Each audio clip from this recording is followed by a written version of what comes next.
Hello, everybody, and welcome to A Therapeutic Dose, where we meet at the intersection of reality TV and therapy. I am Margie McGee, and with me, as always, is my dear friend and co host. You cut out, but I have a feeling it's probably time for me to introduce myself. Hello, I am Ramona Ramirez. Good morning, Margie. It's so great to see you. You too. I can't believe I'm cutting out. Oh, so frustrating. We're I still in know. retrograde? No, today it's supposed to go direct or whatever, I for thought Christ's sake. yesterday was supposed to. Today's I don't know, but yes. God damn it. All right. For anyone who put stock in Mercury retrograde, it was in retrograde from April 1 through, I think, the 24th, or today, the 25th. Fucking retrograde. It was just remnant retrograde if I cut out. So hopefully we'll be on track now. And wow, Vanderpump Rules. Yep, we're talking about Vanderpump Rules Season 11, Episode number 13, Jack's Attack. Stupid. Oh, Christ. I know. I will say we're running under a little bit of time constraints on today's recording. So time constraint, we literally have 2 hours. But I mean, but you never know, you never know, right? And so I want to say that I know that there was a lot of talk about James not wanting to go to the wedding with Allie because he just, he has Hippie back. Hippie's been through a lot of trauma. I have notes to touch on that a little bit, but if we don't get deep into it today, it's only because if Allie was on Watch What Happens Live following that episode last week. Oh, I didn't watch it. Andy brought up the fact that he didn't go, and Allie was giving a lot of backstory, like, yeah, that was at the beginning. He really shows up for me a lot. And so it's kind of like in real life, it's a non-issue. Okay. And so also, I have a feeling that what I've heard is that when you foster animals, it's kind of a bad idea. Or when you get a puppy, or I mean, I'm sure with Hippie, it's the same because he was bounced from home to home for a long time. I think it's pretty like standard to not to kind of like a home up with your pet for 48 to 72 hours at least, just to give them some stability and trust. Yeah, I don't know. I mean, that definitely exists, but it's funny that you say Hippie has experienced trauma, which he did. But I think what was being expressed was James's trauma, because James has been abandoned. James has been left. Everything he loved, his mom, his, Raquel, his fiance, like things that he cared about have evaporated. And so Hippie's back and he is holding on to him with a death grip. And yes, it's true. Like the more stability, the better for people, for pets, for all of it. But like when I got Evelyn, my current dog, I got her on a Saturday and I left for Canada to work on a show for 3 weeks on a Monday. So like I had her for 2 days and then she was with my mom for 3 weeks. And they built this incredible bond because I was away for 3 weeks, back for one, for the course of like, I don't know, 3 or 4 months. I remember that. Yeah. And she's okay. Like I think it was confusing. I guess my point is I'm glad to hear that they have resolved this because it is, Allie was right. Like it is a threat to your relationship if you're going to prioritize the dog. It's her best friend's wedding. And in theory, that's a once in a lifetime event. Like, I'd be pretty bummed out too. But I also understand where James is coming from. And I think he just needed people to hear him more. Like I have, I get it. You don't have to tell someone who doesn't have a kid that they don't have a kid. We know, but we still have big feelings and perhaps they funnel to a pet. So you don't have to discount the feelings just because they're not related to a human baby. Just, Agreed. My PSA to people like Lala. Yeah. Just witness their feelings and they'll pass. As opposed to being like, your feelings are stupid because they're not attached to like a real thing. And it's like, we know how dumb we are. We get it.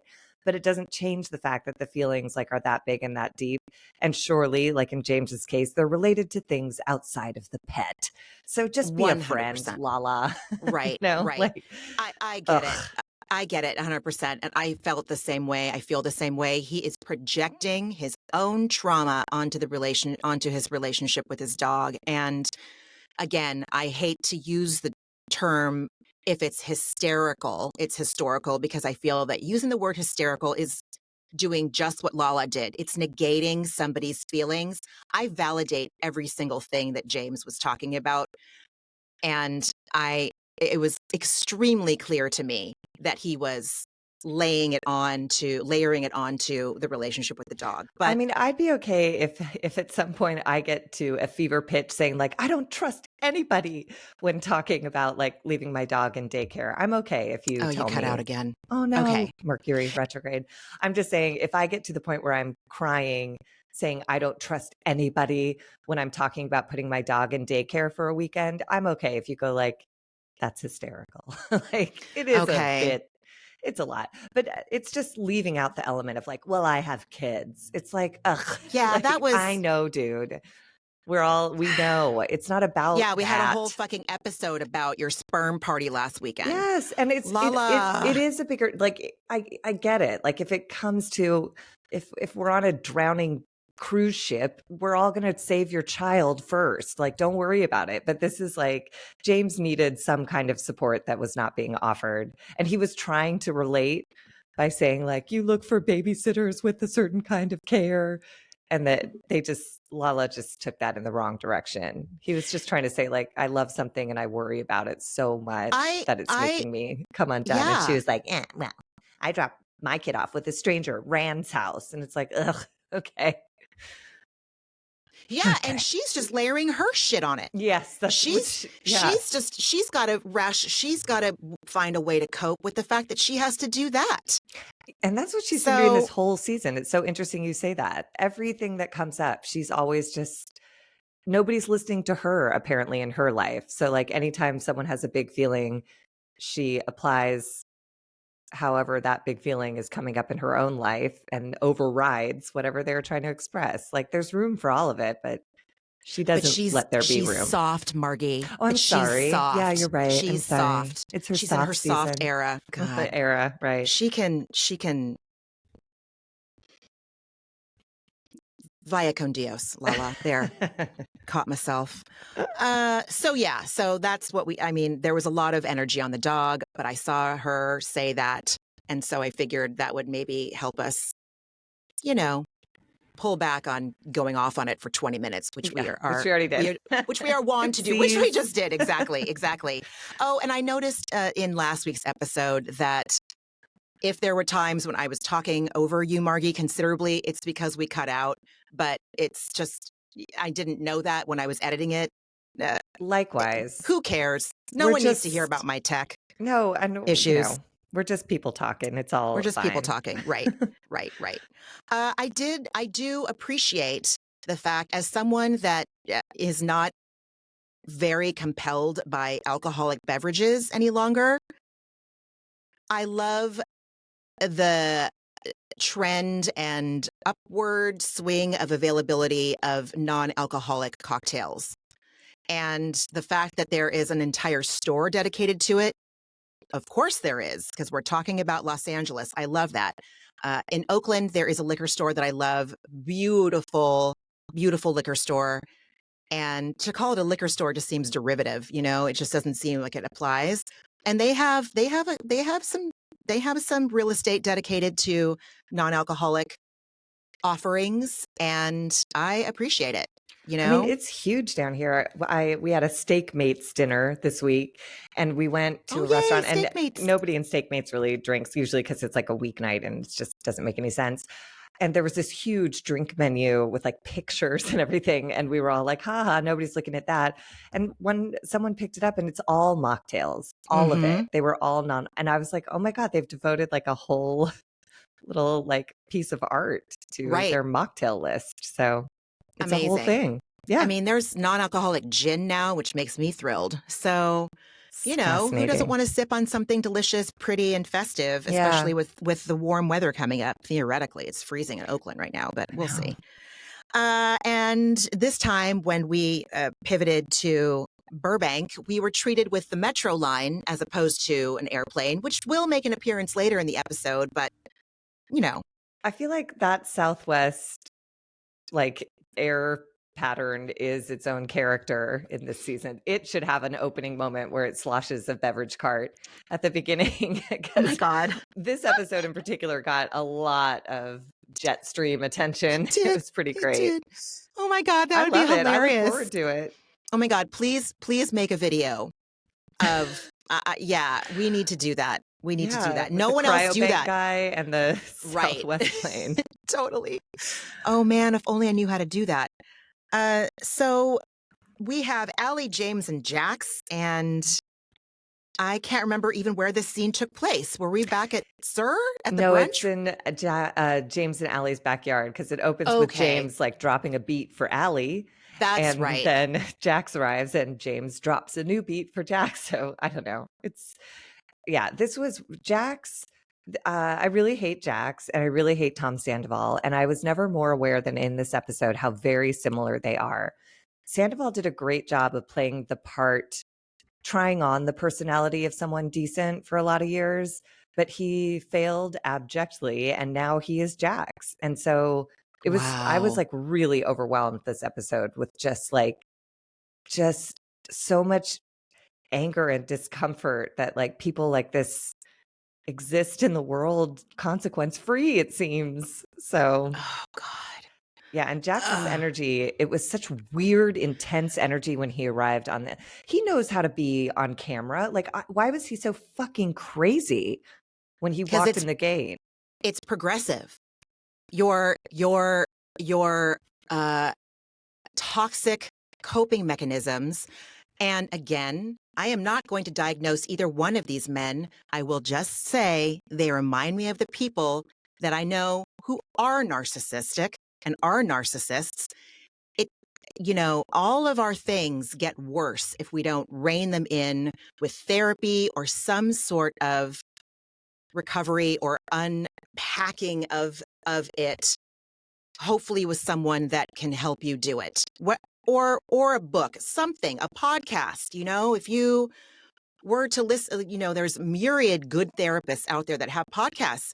People listen to our podcast in lieu of going to therapy, which I find to be like the biggest compliment. My point is, if you're not dealing with your shit, it's going to even get worse. It's just going to get worse. And Jax in real time, his life is absolutely imploding this week. This whole thing with him sleeping with his PR person in a bathroom, Brittany unfollowing both of them, like and which is extra hilarious, contrasted with him in this scene saying like, I can't believe Katie is going around telling people I'm having sex outside my marriage. And I'm like, who are you talking to? Like, again, we've watched the show since the beginning. Of course you are. Brittany knows it. We know it. Shit. Everyone knows it. Yep. Like, you don't have to, don't do this act of like, how I would never. That's not the me. Airplane knows it. Right, Ryan from Cryobank knows it. Yes. Yeah, exactly. And the publicist's name is Lori Kay. And when that photo of them came out months ago, I was like, oh, they fucking for sure. Now, Lori Kay, I've always judged her. I've always indulged in judging her because she represents all of the contestants on The Bachelor and I guess Jax. So she probably represents she's their manager, I'm sure, of some Bravo celebrities. I mean, yeah, Jax. So that's like the kind of caliber that we're talking about. And I don't mean like the big Bachelor people. I mean the people that were peripheral or that were like last to come on the beach in paradise. Yeah, exactly. And so, something water seeks, whatever. Have fun, Lori Kay and Jax. Oh, gross. I know, dude. The way that, yeah. So Jax says that Katie's spreading rumors about him, which we know aren't rumors. I mean, we don't know definitively, but we can make educated guesses. We can bet things. The way James said, go make a pumptini really reminded me, like, he was trying to get James. He was trying to, Jesus Christ, Jax. He was trying to cut Jax off, like, at the knees. Like, when I was trying to shame Bill at Walgreens, you're going to have to go back to another episode if you don't know what I'm talking about, way at the beginning of when we started. But that is the kind of thing where you just want to lob a shame-filled, snowball at that person, and you hit them right in their weakest spot. And in it's his satisfying. 10,000 nose job nose. Right. I love that flashback. But yeah, for sure. It's one of my like all-time favorite like Vanderpump Rules moments. And we should mention Jax is over at James's house to discuss a brunch they're co-hosting at Sir on Saturday or something. But they do the flashback to James, Jax saying like, go push buttons on your laptop. And again, I'm like, oh God, you're Tom Sandoval who said the same thing last week. And then James goes, why don't you make some drinks, bartender? Make another Cosmopolitan Pumptini. Like there's just something so like musical and amazing. I mean, I go back and forth about how I feel about James. In this episode, I kind of like loved him again. And maybe it's because it started with that flashback that just will always have my whole heart. Yeah, he had my compassion and empathy this week for sure, because he did lose it briefly in this scene, although I assume it was producer directed when he goes to Allie, don't you have a reading to do? And she was like, oh, okay. And then left the scene. I thought she was going to do it for Jax. No, I thought she was going to just trying to get rid, like dismiss her from the scene. Shit. I assumed there was a producer off camera going like, get her out of here. She's not in the scene. But the way James said it and the way they left it in the edit was just like, don't you have a reading to do, woman? I was like, oh Allie. But she didn't seem bothered, so I don't need to be bothered. Then we pivot to Sheena's house, and Brittany comes over, and Brittany says that she and Drax are trying for another baby, and Sheena shares that she and Brock are at each other's throats. Wait, can I just add one tiny Oh my thing? gosh, please. They have this brief exchange where Jax says he doesn't know where he stands with Lisa Vanderpump anymore, so he's a little bit nervous about going into this event. And James gently suggests, like, just bring her flowers. It's Lisa Vanderpump. Like, if you bring her flowers, she'll, roll over and open her legs and everything will be great. And Jax was like, oh, so be the bigger person. And I'm like, you insulted your boss. And now you're claiming she didn't do anything except employ you, give you status, money, a life, everything. What do you mean the bigger person? Just be a person, Jax. Just try being a person. And then the scene ends with another airplane interrupts their conversation flying overhead. And Jax suggests that James incorporate the airplanes into his DJ set. And I was like, that's the only good idea Jax has ever had. And then James jokes like, oh yeah, the opening of my set is just an airplane. And I literally was like, yes, like that's your signature. I mean, that's kind of a great sound. It's got a lot of bass. It does. The Beatles zooming airplanes. The Beatles did it with you back in the USSR. Yeah. And I love that song. It's great. So come on, James, embrace it. Yes. I'm sure Jax would like sue him for IP or something. But oh my God. It was a brief moment. The one moment where I was like, okay, Jax. And now I hate him. I don't know if it's roid rage or cocaine or both, or just, just ego run rampant. Can you imagine trying to negotiate things in a relationship with him if he is so committed to being right versus being happy? Oh God. Oh God. He's horrific. And same goes for Sandoval. They both operate from the same place of rationalizing and justifying and righteously defending everything they do. And everything they do happens to be terrible. Except for suggesting a plane opening a DJ set. That's it. Utterly terrible. Utterly terrible. Margie, you cut out, so I'm not sure. Okay, there you're back. Okay, great. So now we are at Sheena's house with Brittany, and Brittany says she and Jax are trying for a baby, and Sheena says she and Brock are at each other's throats, which we have seen all season. And I really, all right, I'm going to go on. well, I'll get to that, but I will say I saw Brock this week. I saw him in his imperfectness, which we all are imperfect. And he had so many sane, rational, well thought out, considered opinions and just thinking. And I was like, okay, all right. Yeah. All right. And maybe it was because it was in such stark contrast with Jax and Sandoval in this episode. Yeah, but I really thought, I'm like, Brock is a man on a growth journey. He 100%. is trying. He knows where he fucked up. He wants to do it different. He's accepting the consequences, which are major. He has 2 kids who don't talk to him. Oh, God. And that's major. But he's not trying to.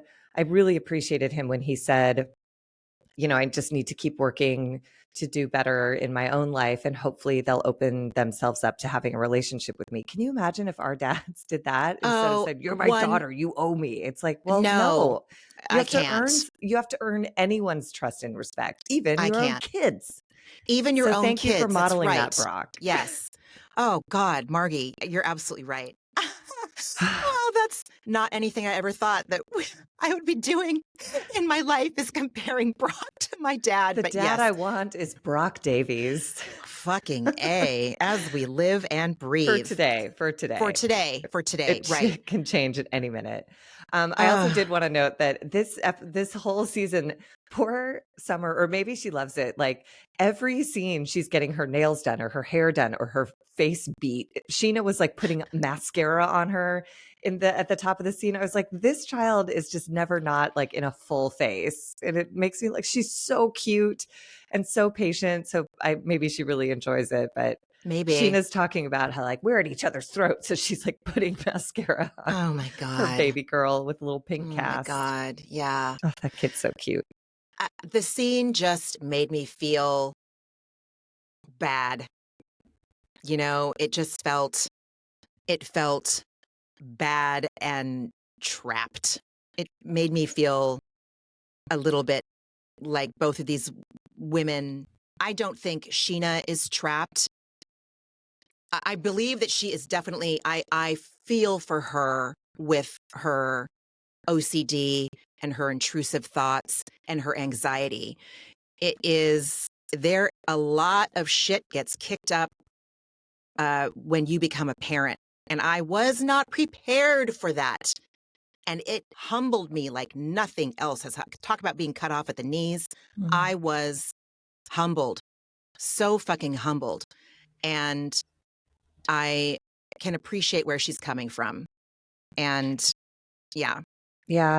It broke my heart because it does feel like, and I appreciated her like using the diagnosis of OCD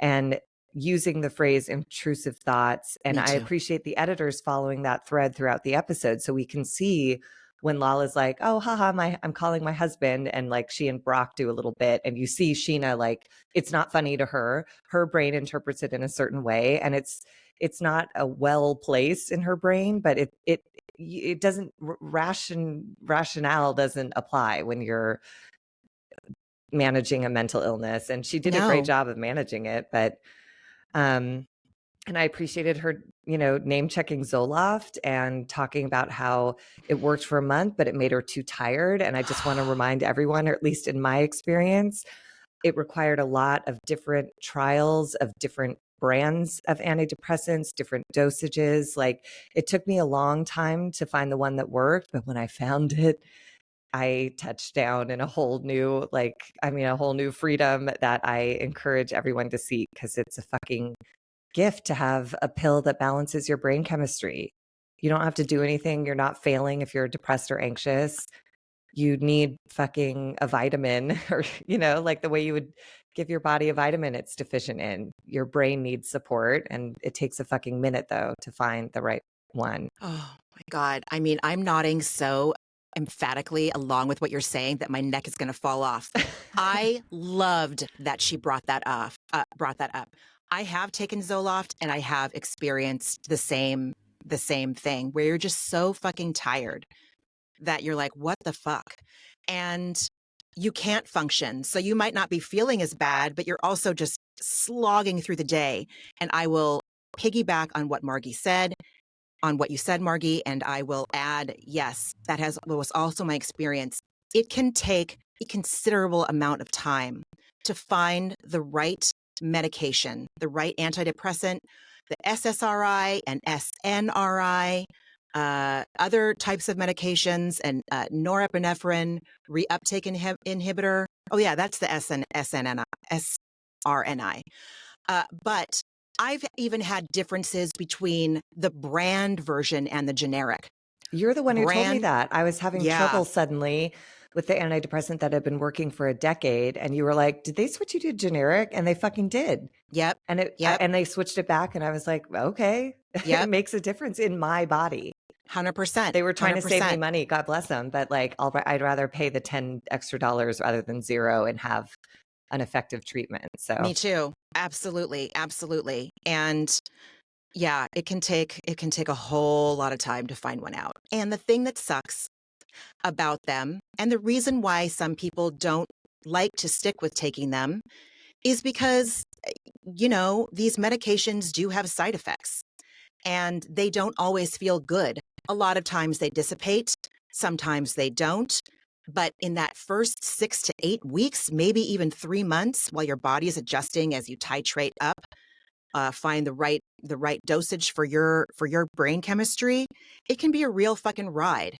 And if anyone is currently on that ride right now, stick it out. See, you know, talk to your prescribing physician or psychiatrist about how long should I give this, or or just give yourself an internal boundary of like, I'm going to try this for 90 days. If I don't feel better, I'm going to say I've got to change something. But well, and you know, also there's so many options now. Like when I went in, and this was decades ago when I went in for my prescription, even then there were so many. I sat down and I was like, I refuse to take something that makes me gain weight. I refuse to take something that makes me fatigued. And so I don't know why I'm being cagey. I take Wellbutrin. I now take the highest available dose because I've been on it for 100 years.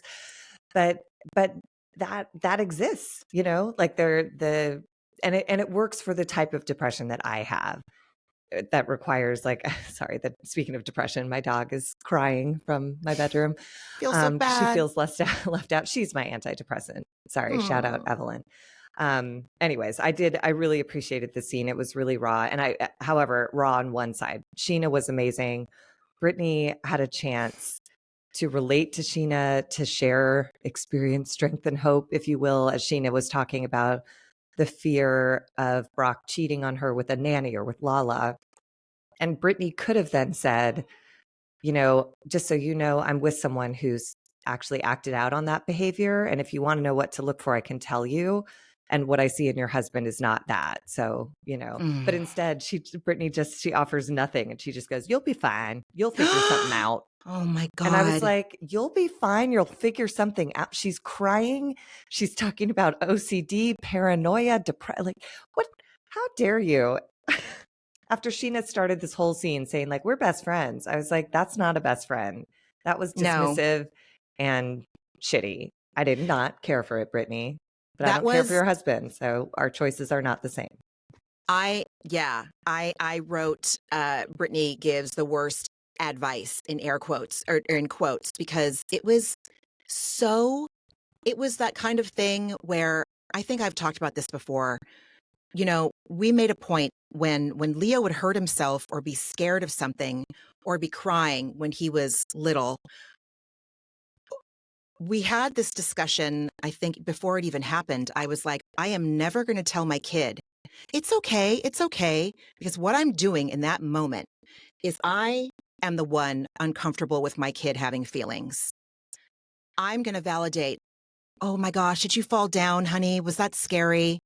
You know, and maybe I shouldn't even said, was that scary? Because maybe that was putting an idea in his head. But it was, my job as a parent was to validate his experience and his feelings in that moment. And it is such a trigger for me when I'm out in the world and I see a parent immediately go to, you're okay, you're okay. And I know what they're getting. They want their kid to know that they are okay. In a couple of minutes, they're going to forget that they fell off the monkey bars and they hurt themselves. My point to bring this back is that Brittany didn't even give Sheena an ounce of validation or I hear you and I acknowledge you. And I don't know one person on this earth that doesn't want to be acknowledged and heard. It's one of the most powerful things you can do. It's sort of the same thing we were talking about with James. It's like if someone had just said, God, you seem so upset to be separated from your baby. That must be really hard. Instead of saying like, it's not a real baby. Don't you dare compare. Same with this. Instead of acknowledging like, you know, this must be a really confusing time. You don't seem yourself. And that must feel really challenging on a day-to-day basis. Even knowing it'll get better right now, every day, it looks like it feels really hard and that sucks. And I love you. But like, yeah, she's just like, you'll be fine. You'll figure something out. Fuck, man. It's like, well, of course. Of course we all will with any situation. But where someone did appear to feel heard was Brock with his friend Luke, where he sat down and just said, I really appreciated him. He said, you know, I really want a nanny to come help so I can step away to go fill my cup. And I thought of you immediately because this is the language like you've taught your son bucket filling and whatever. But like, it just, I don't know. You're I thought so it was for remembering that. Yeah, but I thought it was like, it was so simple and sweet and pure. And I believe him. I think that's all he wants. It's true.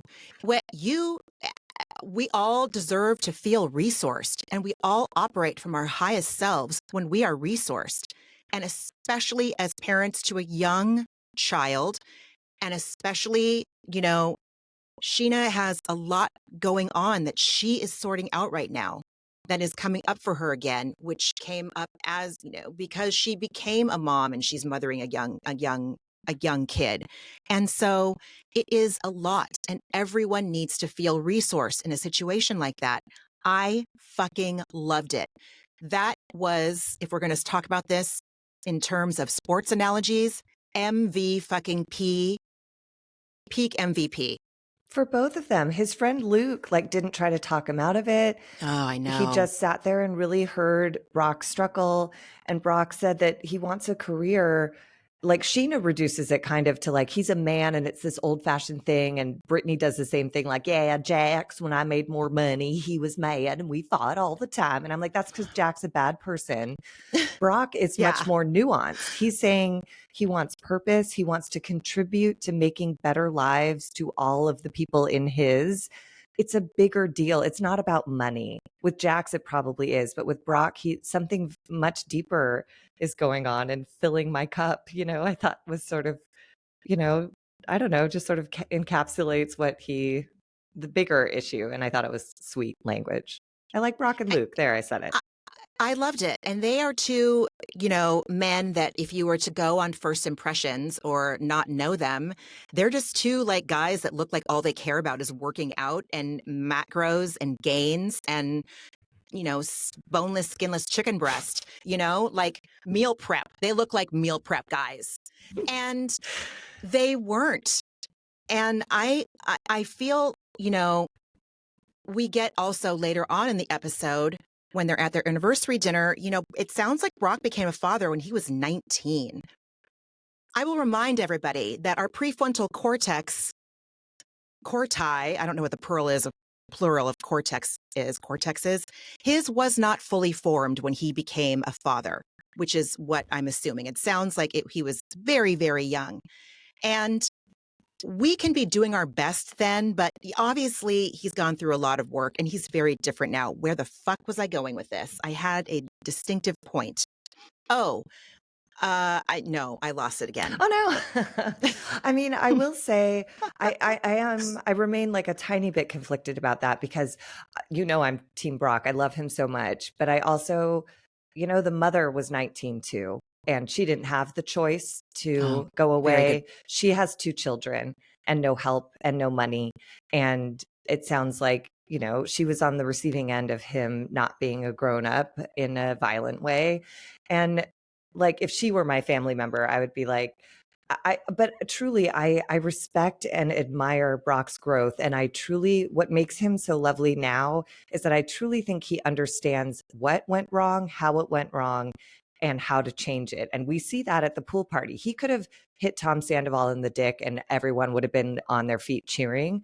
But all he did was put a hand on his shoulder, back him away from his wife, and say, like, get a hold of yourself. We're asking you to acknowledge that you're 40, not 20, and make a change. And then he left. And so you just see in his actions that he has developed, and you feel the regret of not being who he is now then, and that Absolutely. he has to live with his whole life. And that's heartbreaking, but that's life. I hope any kid who's 19 and bailed on his, his first ones and maybe like knows that there's redemption. It takes work, but, and you don't, you lose a lot no matter what, but you can, you're still a valuable person and you can gain a lot and contribute a lot and matter a lot, even if you've made huge, big, bad swings in the past. Yes, I love that you brought that up because that's true. I remember, and I shared Lala's sentiments back when she was real judgy. And, but yes, it sounds like Sorry. what we've talked about on the podcast before is making living amends. If you know that in the past you were doing things that hurt people, it's very powerful and important to say, I'm so sorry. And I recognize what I did. I own what I did. The next step is to the best of your ability, however imperfectly, is to not do that behavior anymore. And it feels like Brock is doing that. And I remember what I was going to say. Brock wants to contribute financially. I understand that. And I think that it comes from what we've seen on this show, he is extremely supportive of his wife. He's always there. He's always going to help her. He is a cheerleader and a champion for her. And what more do you want? My husband is very, very similar. He wants me to know that he's thinking about me and that he really cares about supporting me and our son. And while what he does may not always be what I need in the moment, I know in the big picture, that is his main concern. He's going to do whatever the fuck it takes to take care of his family. And I feel like Brock is very similar in that way. And again, MVP of the episode for sure. Yeah, I love him. So, me too. It and was he good. said at the end of that scene, he said, I'm not living up to the standard I set for myself. And that, I just felt that. I'm like, but as the episode progresses, he has a plan. Like in the dinner with Sheena, he suggests therapy. He wants to take steps to move into a different place. Anyways, it's Brock Appreciation Day. Wow. Mercury's out of retrograde and Brock is in. As I live and breathe. Right? Who knew? And then we go to a highly dysfunctional couple, Katie and Schwartz having lunch at Mel's Diner. And I was, again, I had to remind myself, these are castmates. They are castmates. I don't know if when they're not recording, do they do this? Do they go to Mel's Diner and, hang out for brunch? I appreciated her justification of like, you spend a lifetime with someone and then all of a sudden someone just turns the faucet off. It's like, that seems weird. It does. And I thought this lunch was, I guess, successful as far as those two are concerned, but I just didn't care. I appreciated Katie for calling Schwartz out when he was like, oh, Joe said something that broke my heart. It's like, and Katie was like, well, she said she didn't feel seen and appreciated because you hid her and talked shit about her. So, whatever. But otherwise, I just didn't care. I was like, congratulations on divorcees sharing a milkshake. Like, eat shit. I don't know.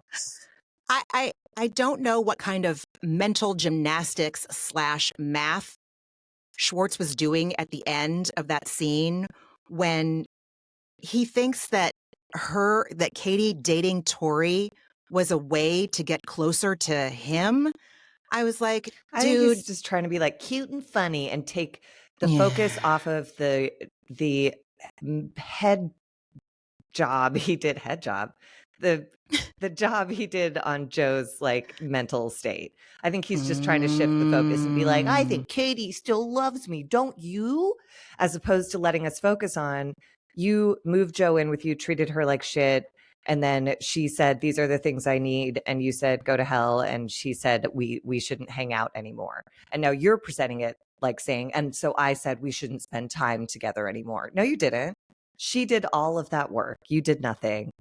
So enjoy your milkshake and orange juice. That table just looked, everything on it looked disgusting. An omelet. He ordered an omelet and then had a huge ass milkshake with it. I mean, listen, I love food. I love omelets. I love milkshakes. I can't imagine where I would want a milkshake at the same time I want an omelet. But hey, if that's your jam, that's your jam. But it didn't look appetizing to me. That's grounds for divorce right there, that order. I don't care about Tori. They compete about who Tori liked more, and I just don't care. Fuck. Right. And then we get to Sheena and Brock's anniversary dinner, and I just wrote, I really like these two.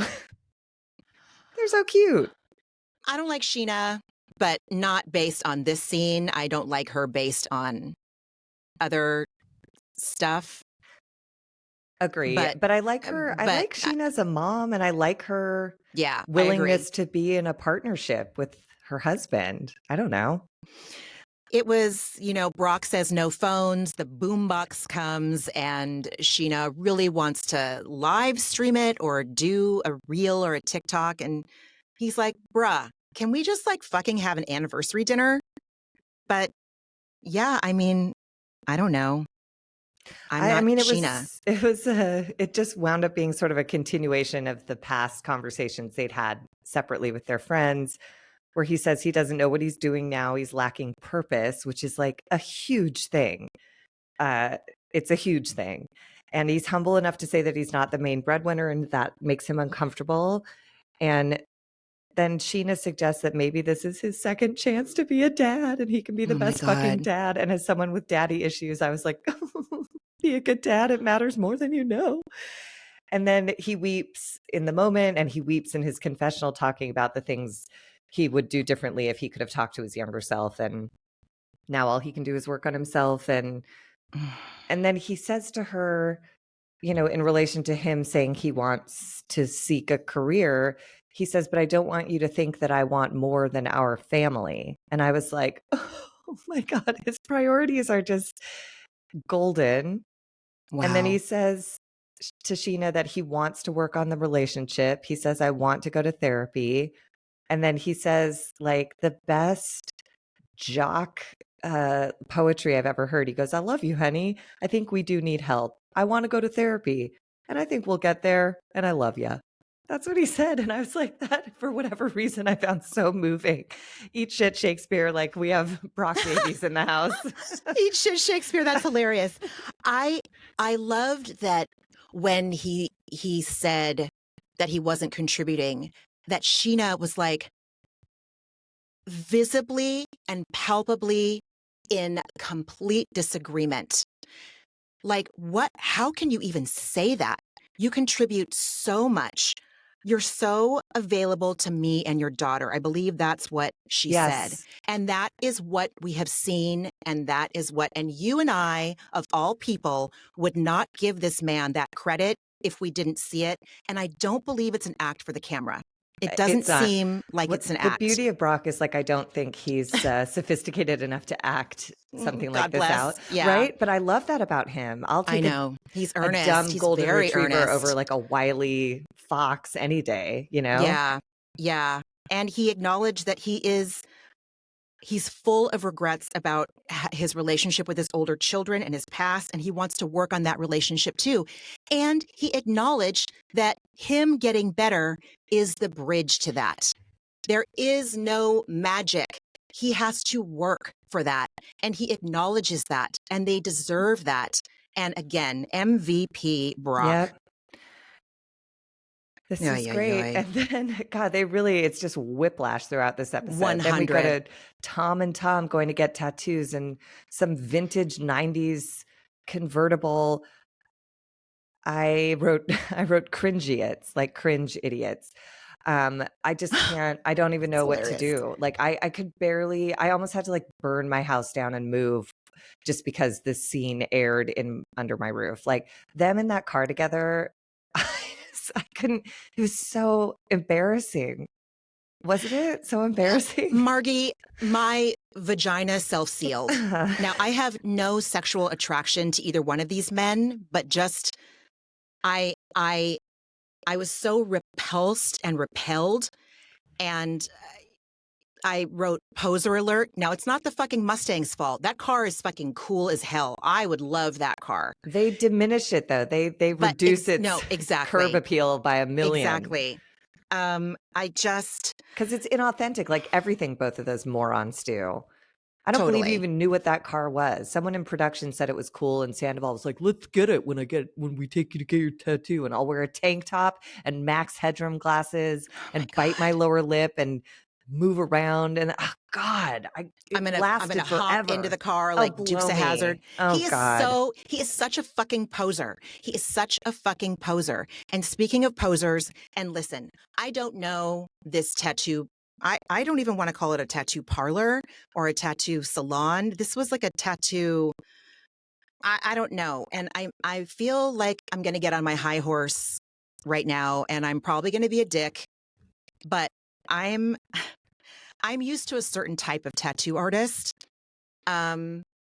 Especially like I have my one and only tattoo. I got it there was no question in my mind where I was going to get it. I was 24.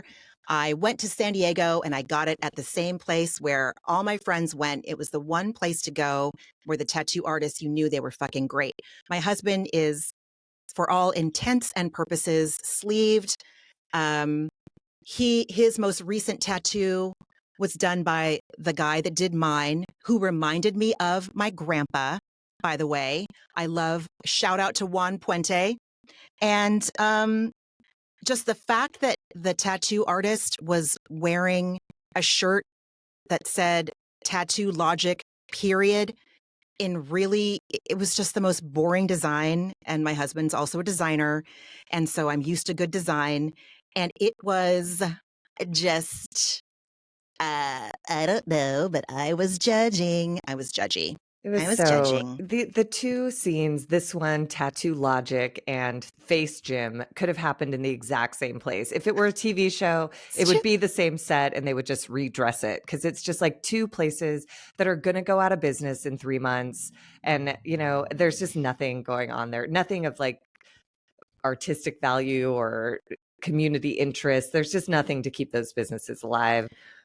Yeah, the only thing I liked was watching Sandoval fall off the chair, and I do admit I rewound a couple times to watch it happen, to watch his face, and he's trying on like funny guy, and it's not his bag. He's too dumb. You have to be smart to be funny. There, I said it. You do. You do have to be really smart to be funny. So it's really painful to watch, and for everything that maybe the tattoo artist doesn't have to offer, he didn't laugh. He didn't smile. When Tom Sandoval fell on the ground, he just shifted his eyes and looked with disdain and then went back to his work. And I was okay, I will allow that. It's only because I watched it 300 times, but like these guys, they're hopeless, right? God. I mean, they're in their 40s now. Like, I don't know how this changes. They just bum me out.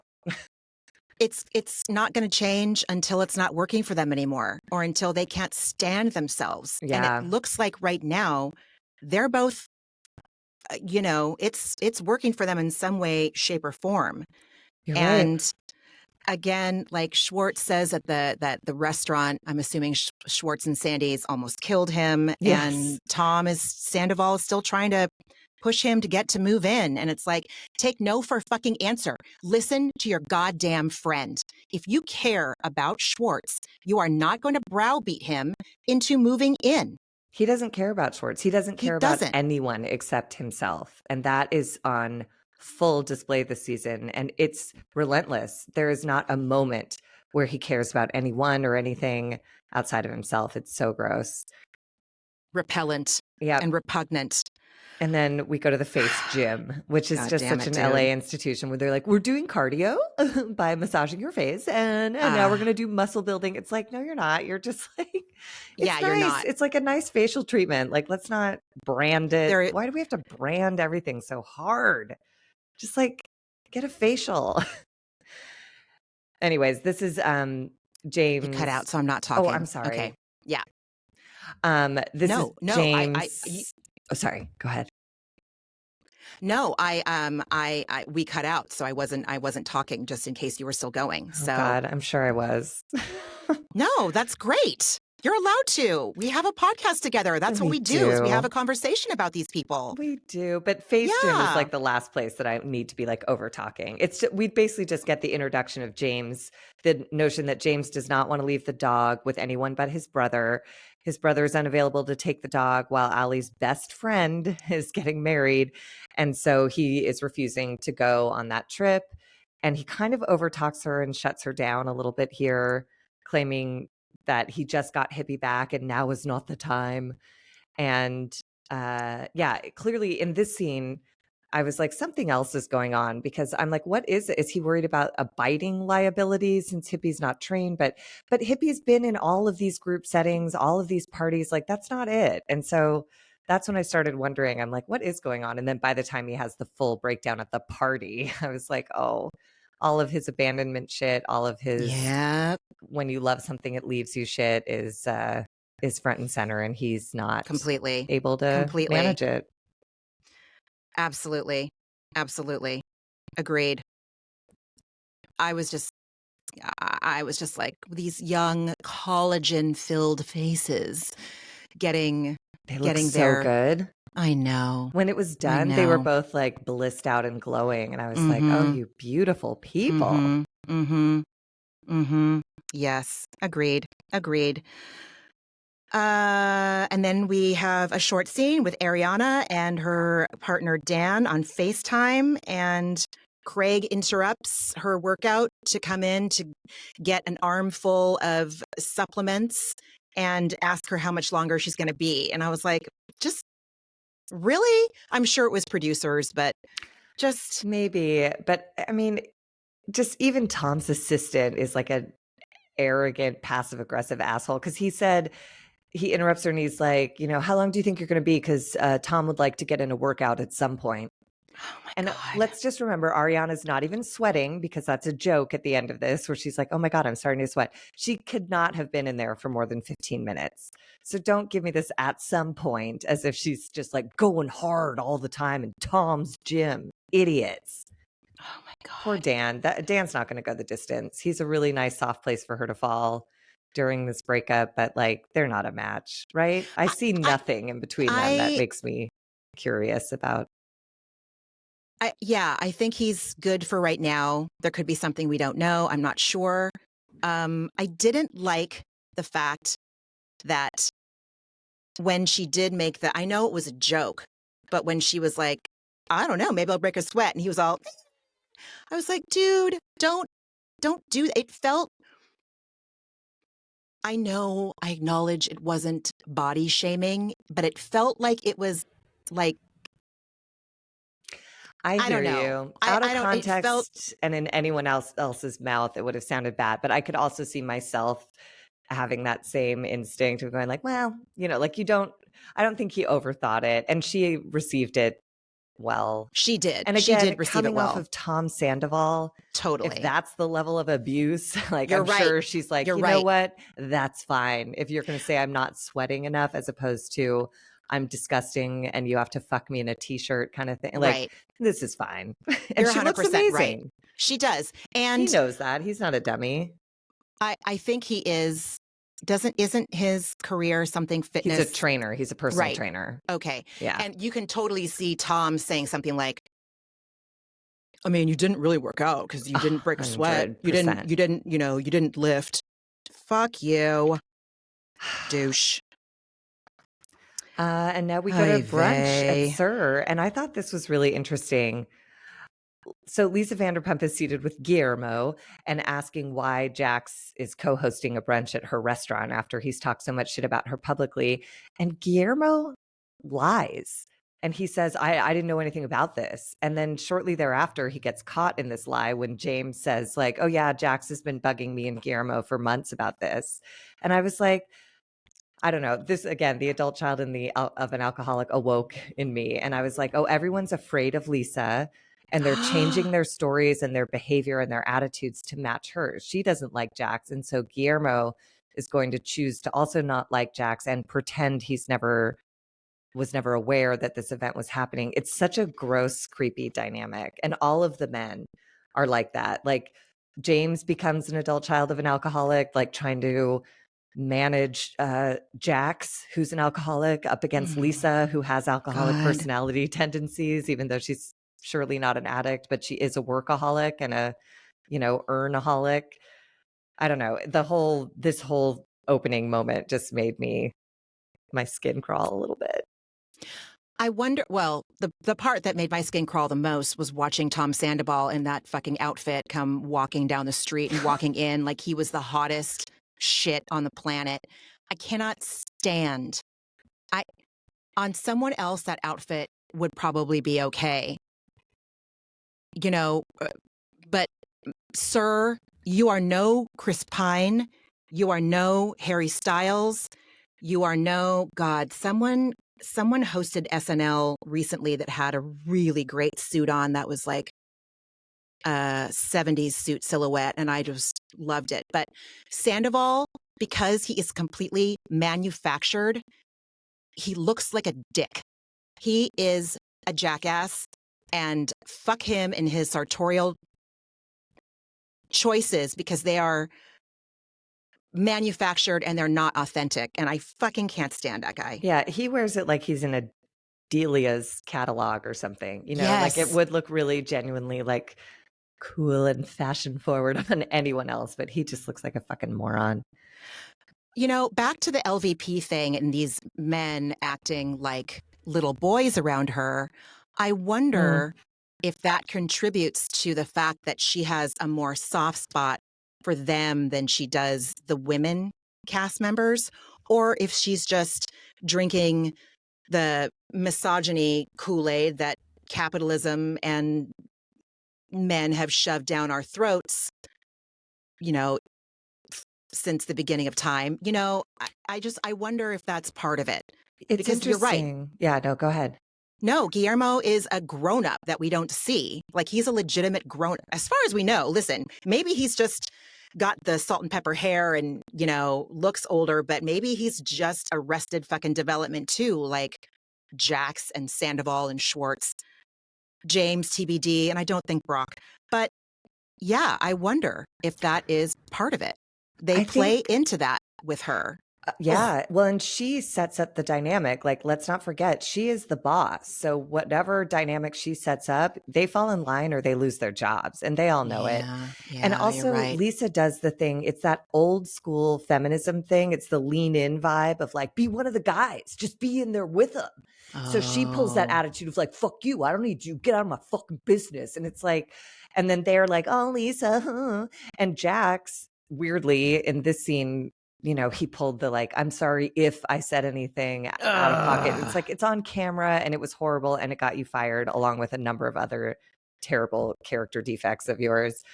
But yeah, she does do that thing. And it is weird. I have experienced it earlier in my career when there was like more than one woman in a writer's room, which was rare. There was one writer's room in particular where there was an older female writer, and she was incredibly aggressive and like trying to be one of the guys, and in doing so shut down the other women in the room, to the point where I got a phone call. I was with my friend Beth for her wedding dress fitting, and I got a phone call from this woman telling me, this was on a weekend, and she's like, you're a little too much in the writer's room. You can dial it down 30%. And I said to her, I was like, I will take that note from my bosses anytime. Should we go in early on Monday and all of us will sit down, my two male bosses and you can all discuss how much I should tone it down, or no, this is just your fucking note. You turn it up. You get your jokes and you try harder. Don't tell me to fucking turn it down. Sorry, triggered. Anyways. Oh no, I'm so proud of you. That attitude in Lisa Vanderpump of like, I'm the boss bitch and there is only one. and women are subordinate and men I spar with. Fuck off. No, I know. I'm not a fucking fan. I'm not a fucking fan. But he does. He has ill-inflated balls to like talk shit about her on camera and on podcasts, and then have the audacity to come. And I mean, I understand her feelings, but I also don't know if I believe her that she doesn't want him there. She does. She hugs him at the end. And in fact, she shuts the conversation down by saying, "You've talked shit about me, so you understand that while the cameras are here, in parentheses, I would be remiss not to say anything because you've humiliated me, and so now I must do the same, and now go have your brunch and get on with your day, sir." Mm-hmm. But it is, I mean, damn, dude. Jax is ridiculous for saying, like, you didn't check in on me on my wife, and to talk shit about Lisa Vanderpump. It's, once again, Jax, you do not exist without Lisa Vanderpump. You don't exist. That's he a really truly door doesn't. That doesn't open in any other way. You are 100% this or nothing, right, sir. So you're a fucking moron. And I feel the same way about Sandoval at the end when he's talking about Sheena's affair. And I'm like, Sandoval, you don't exist. If Sheena didn't have that affair, none of this happens.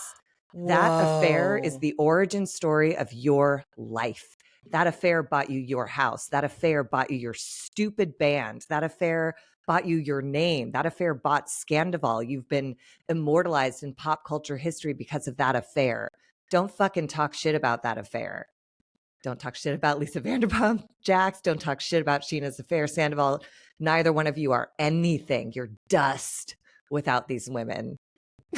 If we ended the episode right now, we would just be done. That is worth. I know that we don't really say this that this is not a mic drop. I know mic drop is no longer cool, but Margie, that was fucking brilliant and 100% on the nose. It's true. Everyone owes everything to Sheena fucking Shea. Yeah, and Lisa, because Lisa's the one who spotted that affair and knew that that's a way to open up the show via Beverly Hills. I got rolled and into Vanderpump Rules against my against my will, and I never looked back. So it was the best transition. Yeah, brilliant. It was the best. It was fucking, Brandy just walks from the Beverly Hills set, so to speak, right into Sir, and Vanderpump Rules was born. Thank you, Sheena. And all of these men owe everything to these women who now they're like, you didn't check on me. You didn't do this. It's like, you have nothing if these two ladies didn't live their lives exactly the way they did. So I can't. Oh my God. That was fucking brilliant. I love the fact that Jax tries to like fuck with Katie and she's like, come at me, bitch. She just like fucking White Walker, Night King'd him. Night King? White King? What was his name in Game of Thrones?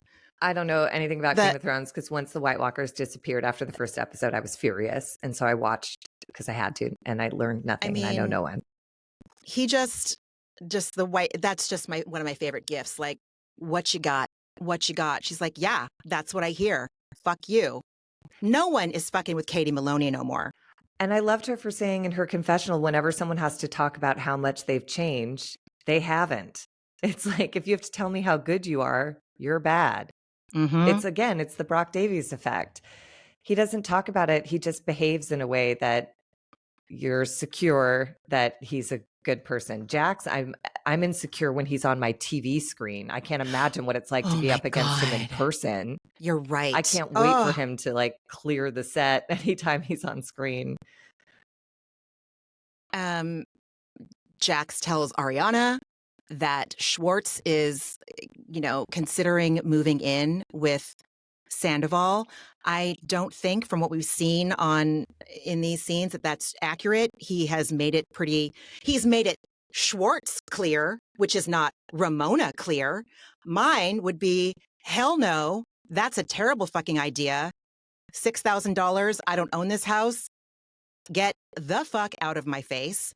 Schwartz, oh, that doesn't sound like a good idea, but he's still saying no for all intents and purposes. And as we always say, if it's not an enthusiastic yes, it's a no. Okay. Yep. Yep. But Yep. Jax Yep. is just trying Yep. to get in, stir the pot and be a dipshit. And again, so unself-aware, he sits down and he's like, I'm not one to gossip, guys. And the whole table erupts in laughter because it's like, do you know you? We know you, idiot.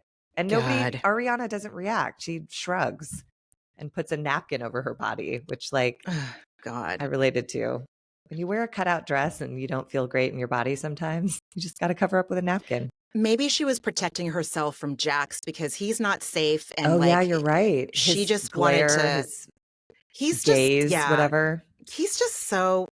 He's going to judge you. He's just a shit. Yeah.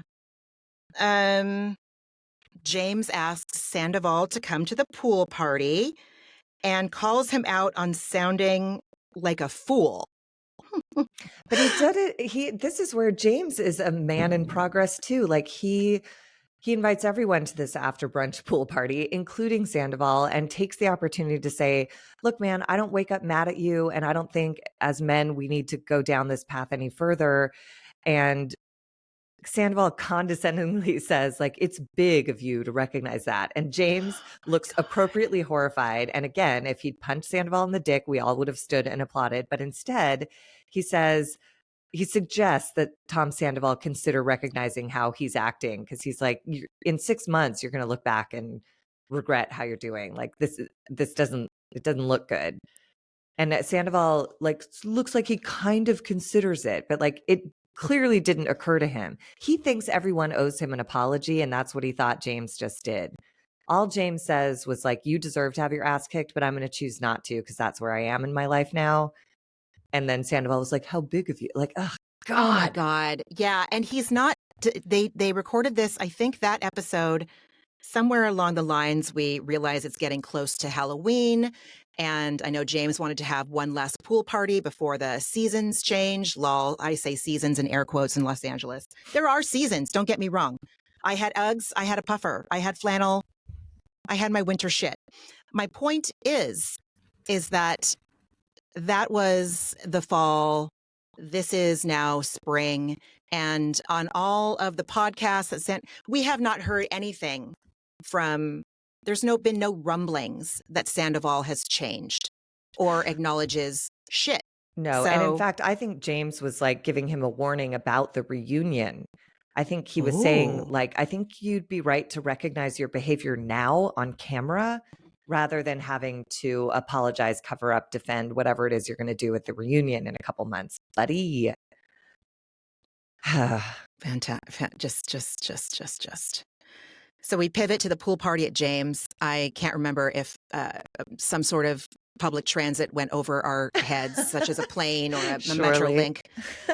Jax is on furlough. He's got his wife is home, his kid is home, and he is going to make sure everyone knows he's going to get drunk. Aim fucking high, Jax. Aim high. You say on furlough, I say on cocaine. His energy, again, was just like, my wife's at home. We got a babysitter. Like, he was just so aggro and crazy. As that little girl says in that old El Paso taco shell commercial, ¿Por qué no los dos? He's on furlough and on cocaine. Yes. Right. Yes. ¿Por qué no los dos? ¿Por qué no los dos? And we talked already a little bit about James talking about his fur babies and that exchange. And then in the backyard, Jax and Katie, I just wrote, have it out, ? And then I wrote, who cares? He's a rager and a liar. Bye. Like, she just said, like, everyone talks about us online. And he says, everyone talks about you online. It was just like one of those back and forth that led nowhere. And it just made me think, like, Jax is 45 plus. And that's it. Just I don't care to waste print ink on him. I know, right? Yeah, like I mean, I think that there have been rumblings too that he is not. He's lying about his age. I wouldn't be surprised. Yeah, Katie don't give a fuck. No. Yeah. Then Schwartz asks Ariana, if she would hate him if he moved into her house when she moves out, and Ariana offers a very sympathetic no. And he looks stunned. I think he expected this to be another Schwartz the victim moment where he could blame Ariana. Like he could get out of moving in with Tom by saying like, well, Ariana would be so mad. I can't do that to her. But she was just like, no, do what you want. And he was like, uh-oh, now I have to make a decision. He's like, I wasn't expecting you to say that. It's like, I was expecting you to bite my head off. Sorry, buddy. God. And I was expecting you to do it on camera so I could show everybody why I couldn't possibly move in with Sandoval. Too bad, dummy. Jesus Christ. You're absolutely right. He wanted an easy out that he could communicate to his friend. Which he wanted to blame someone else for his life choices. Gross, dude. Gross. That is like, that is just, ew. You know, a lot of people talk about the ick. That gives mage ick. IMHO. Sandoval and Kyle Chan show up with at least one or two purses. I was dying laughing again. Yes. He had his purse again. I don't know. And I don't want to know. I think it would just add to like the mortifying existence of Tom Sandoval. But he does take a second to pet Hippie and say under his breath, if I ever talk to your mom again, I'll tell her you said hi. And I'm just like, and then later, if you recall, he's whining about everyone bringing up the affair and bringing up the past. I'm like, you entered this party talking about the woman you fucked who broke up you are only at fault. You manufacture all of your own misery. I cannot. Too much. This was just like Jack Sandoval overload for more than my little system could manage. Absolutely. Absolutely. Oh, God. Sheena really wants to leave and go home and put her baby to bed, and Brock does not. And I understand both sides, but it's in my mind, I would have just said, why don't you take a lift home or get a ride? I guess no one lives in Marina Del Rey, and that would be a considerable lift fare. But like, you know, there's options. I didn't. Yeah, I mean, neither one of them were perfect, and both of the conversation got a little heated, but that's understandable and forgivable. But I thought this is the example of like a healthy relationship. Sheena says she wants to go put the kid down at 9. Brock wants the nanny to do it so they can stay and have fun. Sheena explains to him, but I want to read her the Halloween books. I want those memories. Brock gets out, gets dressed, and goes home. To me, if I can be in that relationship, fuck yes. They both expressed what they wanted. They clarified when the other did not understand. And one of them made the choice to go where where the argument made the most sense. Sheena wants a memory with her daughter. Brock got out of the pool. No questions asked. Compromise, man. Into it. I'm into it. They were mature. You're absolutely right. Sheena tells Schwartz how fucked up she got and how much insecurity was planted in her brain after, finding out that Sandoval cheated on her best friend with Rachel. And then, the subsequent jokes that have come up or rumblings in the press, which probably shouldn't have been rumblings to begin with, but whatever, that's a whole other fish to fry, and also Sandoval can't understand how much the restraining order had an effect on Sheena. What? Listen, there's having shitty behavior or being a shitty, selfish, self-centered person, and then there's having someone put a fucking restraining order on you. And that was directed by Sandoval, as Raquel has confirmed. That was vindictive and shitty, and he chooses not to hear Sheena's side of it. He knows what he was doing, and it's so damaging and punishing, especially because they're in a marriage where there's a current kid involved and there's other kids that it sounds like they would like to make contact with at some point, and a restraining order, especially for an act of violence in that family, is real sensitive. Yeah. Fuck Tom Sandoval. Yeah, agreed. And then he mopes about Sheena, creating one lyric, vague lyric in her song. And he goes, for me specifically, it's been a lot. And I'm like, oh, it being the affair that you had, the lies that you perpetrated, you brought this on yourself. You put this on everyone else. It has been a lot. And this is the other thing that I get all pissed off about. And it's just Tom Sandoval that brings it out of me. But it is other people. Like, cheaters like to believe that their actions happen in a vacuum. And just because they start there in a vacuum doesn't mean they stay there. And once the news gets out, the repercussions run far and deep, and the betrayal affects everyone that the cheater lied to along the way. Everyone. It's not between, this is me yelling at like my dad and every ex-boyfriend. It's like, it's not just between you and the person you cheated with. Everyone you lied to in order to make that affair happen is hurt, is broken, is betrayed, has trust issues now. You did that. I know you think it just happened in the bedroom. It didn't. Everything that you did in that bedroom affected everyone in your life who cared about you and trusted you in a way that you betrayed. Eat shit, Tom Sandoval. And totally. Totally. And yeah, no, I agree 100%. And I'll add that he's never taken responsibility for it. He's never taken an authentic shred of responsibility for it, nor validated anybody else's experience in it. He just is worried about the fact that he is a pariah, a Bravo pariah. And fuck Sheena, him, dude. of all people, this whole season, Sheena has been trying to get him. She's been offering ways for him to take responsibility in a meaningful way that will change his relationships in a positive way with these people in this cast. She has tried 100 times, getting shit talked about her by other cast members, still trying to get Tom Sandoval back into the fold. And this, I'm glad. It was so egregious. It's just over. There's no, and Brock comes over and like rightly reminds Sandoval, like, you sing a song about fucking your best friend's mom. You changed lyrics in your songs to address fucking Raquel. And Sandoval just diminishes all of this, saying like, but it's my, like, Sheena's acting like more of a victim than me. It's my story. I'm like, but you're not a victim. You're the perpetrator. Oh my God. He's so unforgivably gross, and he thinks he's right. And he's just anyways. And this was where we talked about it before. Brock sternly reminds Sandoval, because Sandoval brings up like, Sheena, you were the other woman once, and Brock backs him up and it's like, she was 20, you're in your 40s. All we're asking is that you say I fucked up and I'm going to try and figure this out.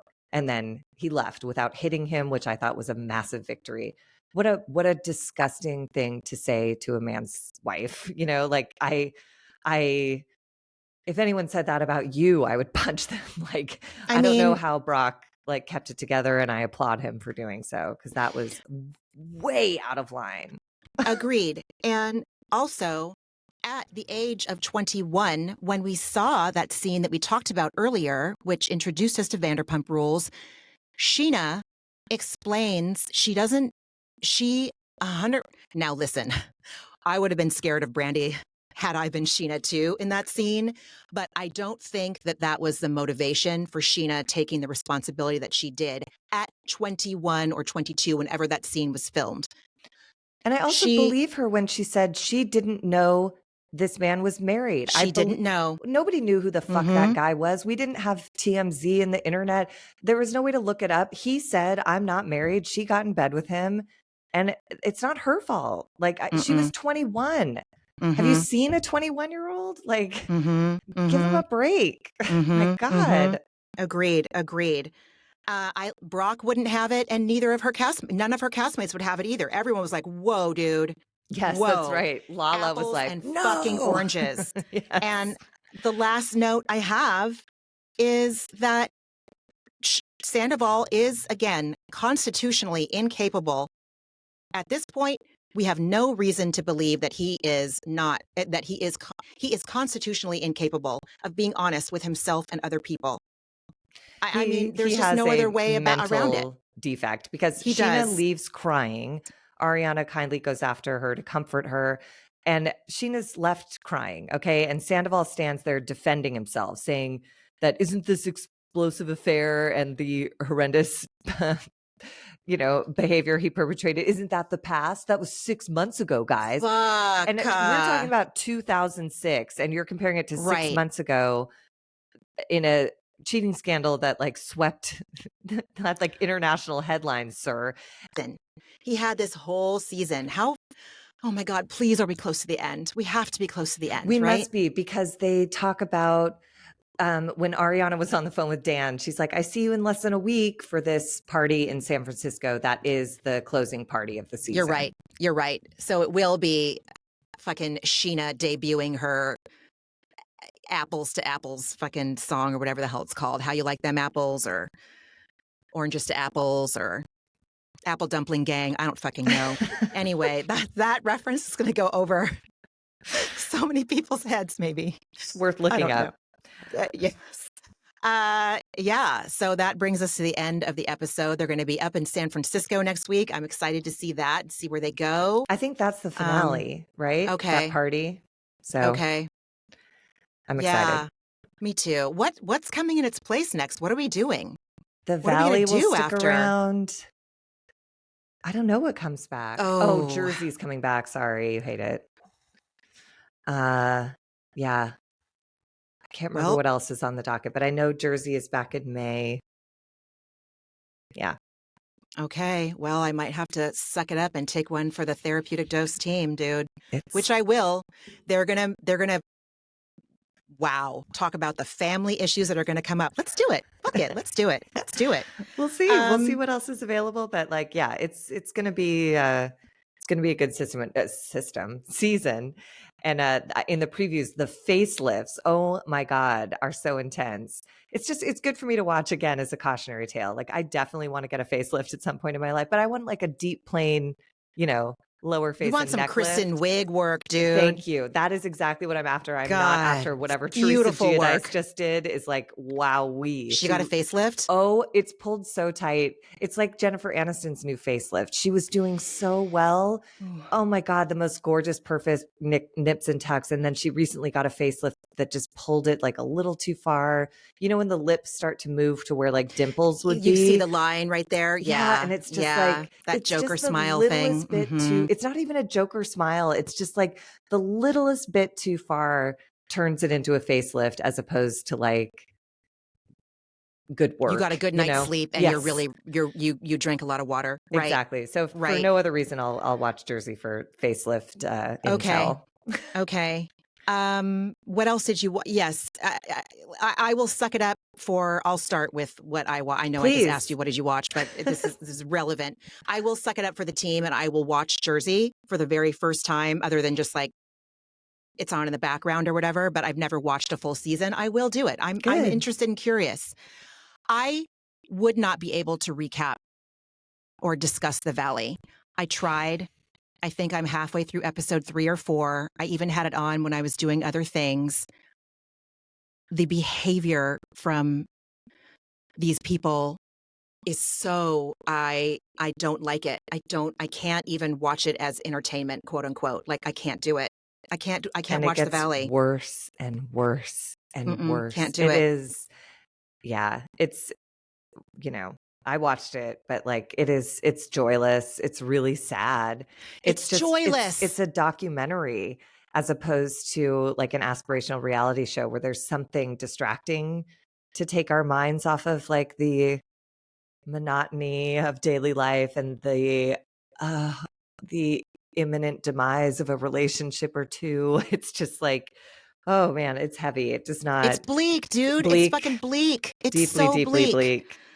So, I tried with the Valley. I believe I watched the last installment of the Potomac reunion. I don't think I'm behind on that. Wasn't it just on Sunday? No, it was on last week, but it was. But did you have thoughts on it, or? I liked it, and I liked what. Did we already talk about this last week? We touched on it last week, but you hadn't watched it yet when Gordon revealed his bipolar 1 diagnosis. Yeah. And I just Mia, the way she shows up for him, just that is vows. That's the embodiment of vows and love. He's the father of their children, or at least 2 out of 3. At least 2 out of 3. Right.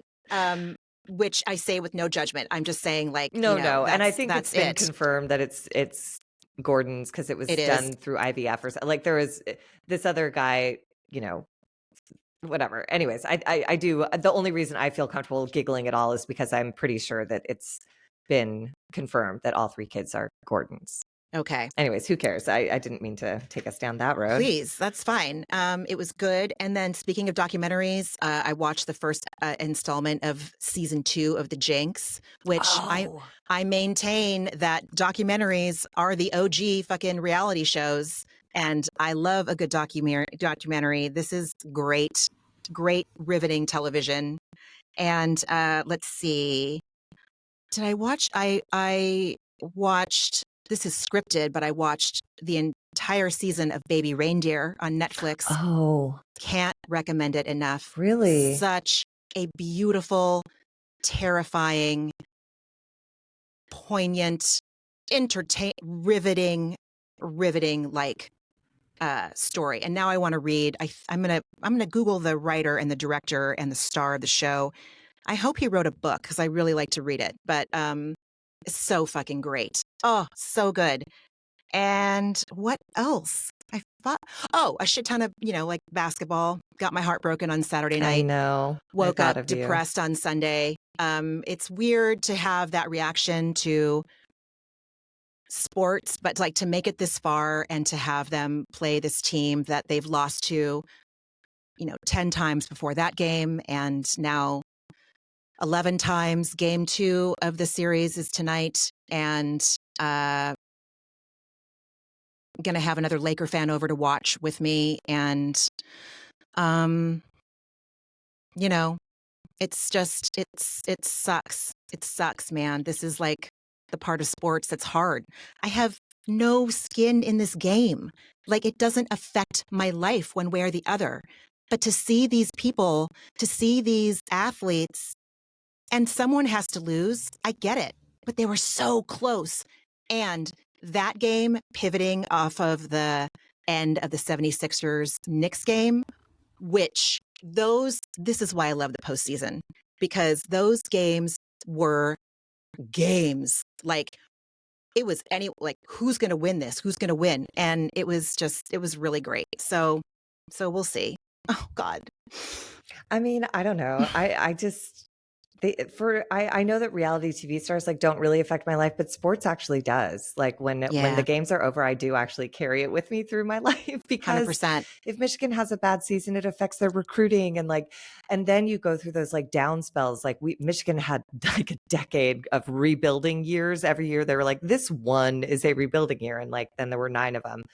But then we had last season, a perfect season with a, national championship. So it's the ride. It's the full ride. It's the commitment of being a diehard fan of a team. It is. You ride every single season with them. And the NFL draft is happening right now. And so I'm following all my little Michigan players to their new teams. And it's so exciting because you watch them take their phone calls and I don't know. It's and however, I know the NFL is it's a rough place to land, especially Michigan players coming off of this season. They had such an idyllic season and they're about to land in a whole corporate enterprise called the NFL. Dude. But this is still an exciting time of year. I love the NFL draft. I love, it's very exciting and hopeful. I'm glad. I hate football so much. I know you can't. do. I just, but it's. But you understand. If I'd said basketball, you get it. It's yes, the hope absolutely. Of the next chapter, all the hard work and experience you gained in college, you take with you into the dream. The dream absolutely. comes true with these phone calls, and it's really moving. I mean, I don't know. The other night, I'm watching the game, and I'm when LeBron is 38. I believe. He's been playing basketball for so fucking long, professional basketball. I don't know when he's going to retire. And I want to see him, they won the finals in 2020. I would like for him to, I want them all. I love this fucking team so much. I love the starters. I love the guys on the bench. I love them. I want them to get this. Lakers in 6. Let's just say that. And I think tonight they're going to win. They're back at crypto. listen, I'll always call it Staples, but anyway, I just made the jerk off. Yeah, so that's what I watched this week, friend. How about you? I was very Bravo centric this week. I watched The Valley. I'm still like an episode behind or two on Top Chef, but I watched some more Top Chef. Oh God, I always forget about Top Chef. I love it. Kristen is the new judge who, whatever. Anyways, it's like good. It's not great. I wouldn't, if you need background noise, it's interesting, but there's no like super dynamic personalities or anything. But I love how that show is edited, like the way that show is crafted really like does something to soothe my nervous system. So I really like watching it. And I watched Below Deck. So just light fare over here. But I'm glad you reminded me about the Jinx part 2. I didn't realize that had come out already. So I'm definitely going to look into that this weekend. So good. And what sucks about HBO is that like they're like, no, you're going to wait a week, which is so great because you have something to look forward to. But it's also, on Netflix when it's all next episode, you're all, yeah, shoot into my veins. But yes. And what was your antidepressant? Oh, go ahead. Oh, I was going to ask you, what was your antidepressant? We had our fundraiser on Saturday night, and it was so fucking fun. It was way funner than I ever expected it to be. And it was trippy because, again, it's a progressive, it's a bar hop. So it wasn't just people trickling in. It was like a handful of people trickling in. And then all of a sudden, it was like 40 people walked in the backyard.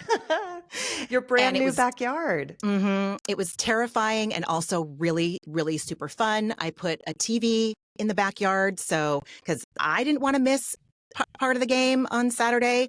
And I made friends with other Laker fans that are parents at my kids' school. And that was really fun. It's always fun to be able to throw down neighborhoods and street names and restaurants and the Lakers players' nicknames with other people that know what the fuck you're talking about. It just makes me so happy. And, we moved up here. One of my best friends lives up here. But other than that, I really didn't have a community that I anchored into until my kids started this school. My husband really didn't. Like in San Diego, he's a different person because wherever we go, he's like the mayor of San Diego. Isn't he like everyone knows Josh in San Diego? Everyone knows Josh, right. And he is beloved and he should be. And people get so excited when he comes to visit. And as long as he's working and taking care of his family, his social life or those urges to be social, I don't even think it's a conscious thing. Like they just go away and he doesn't prioritize it. To see my husband, who didn't necessarily want to do this, like he acquiesced to me. And when the guest list was growing, he's like, oh shit, what? And he had a fucking blast. Aww. So part of the fun for me and the serotonin and dopamine release for me was me socializing and seeing people have fun in my backyard, but also looking around and seeing my husband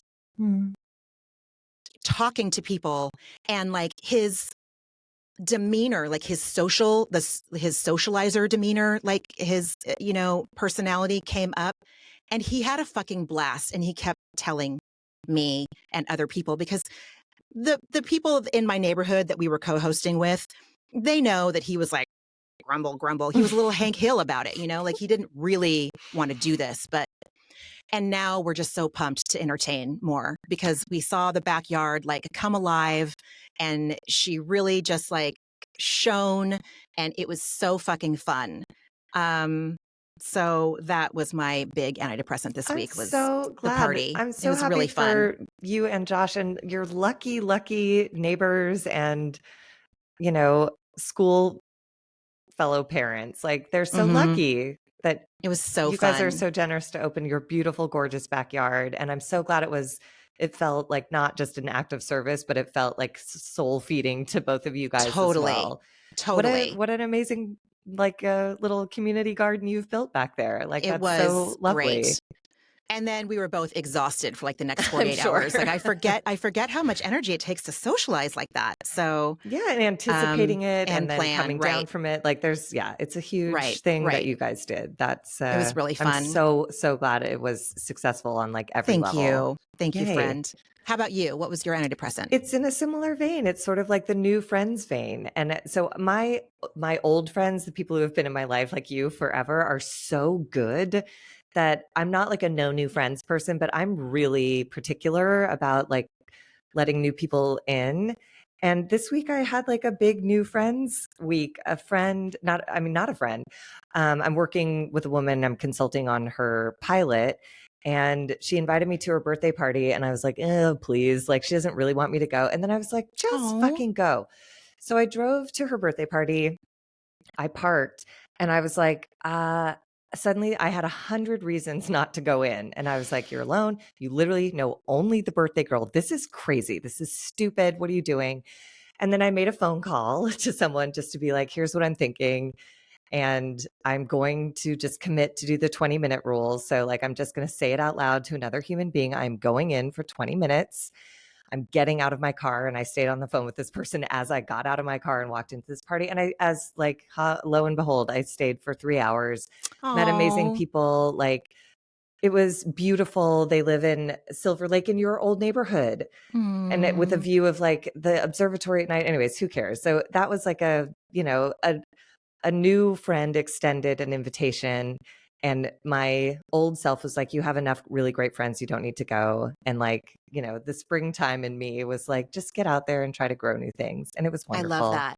And Margie, go ahead. Sorry. No. Just in the same vein, yesterday I took a beach walk. A friend in this dance class that I take was like, do you want to take a walk? I live at the beach. And I was like, ugh, the beach, so far away. And I drove out there. It was like a perfect day. We walked for 2 hours. We talked about everything from dance to death to like everything in between. And just like connecting with new people, like being like, I'm sure I've talked about it on this podcast before, and God knows you've heard about it. Like there was a friendship betrayal 4 years ago that like shut me the fuck down. I closed every available door I could find and added new ones and fortified them with new locks.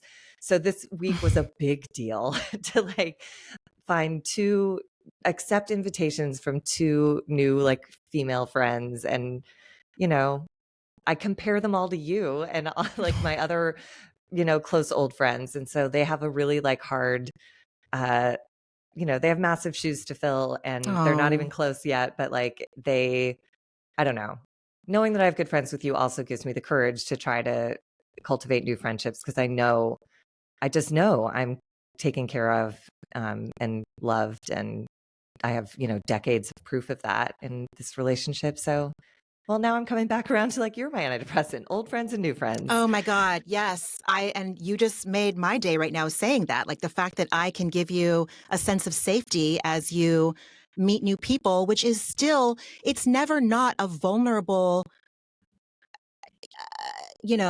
anxiety inducing, maybe just a little bit, but like, or a lot. And I, like to know that you have like the safety behind you and the soft places to land behind you makes it so much easier to go in. You're absolutely right. And one thing I've always loved and respected about you, and I'm so glad you brought it up, is your 20-minute rule. I can do anything and go anywhere for 20 minutes. That's it. Yeah. That's it. And then you can go. And then, so you're just amazing. Oh, you're so nice. I will say it hasn't been that acute in a while. Like when I first started using the 20-minute rule like 20 years ago, I needed it. Like this was the first time I'd needed it on that level. Like in order to get out of my car, I had to know I could go home. Like I literally was about to drive away from this parking spot, a really nice parking spot, which you don't get a lot of in the hills like that. But anyways, it was whatever. It's the repetition of recovery works. It makes life bigger. It does. All the things like happiness, joy, and freedom. It provides those things, but it's not without like effort along the way, as you well know. I mean, COVID didn't fucking help any of us. Being locked in our houses for 2-3 years, like that didn't do anything for helping us feel secure or have the opportunity to practice a 20-minute rule, period, you know? So good for you. And good for you. Actually, it's so lovely to hear about your party because it reminds me, like, when you host a party, you just want people to show up. Like, what a disservice I would have done to drive all the way there and not walk in. When you put together a party, what's satisfying is that people are there to enjoy the work you put into it. So anyways, that's true. 10:30. That's true. I have to leave in 10 minutes. We did it though. Yeah, we did it. We did. Yes. Okay. And I will just say to wrap it up, Erica, if you're out there listening to this episode, thank you so much. A lot of people wanted to hear about the podcast on Saturday night. Oh, cool. And a friend that listens to it, she was cheerleading it when I was there explaining it, when I wasn't explaining it, and I really appreciated that. So yes, if you Erica, also are cheerleader for our podcast, please rate, review, and subscribe and make sure your downloads are turned on. You can find us anywhere you find your other podcasts, iHeart, Spotify, Apple, yada, yada. So with that, everyone have a great week. Margie, I love you so, so much. I love you too, always. And everyone take good care of yourselves and we will talk next week. Bye. Bye.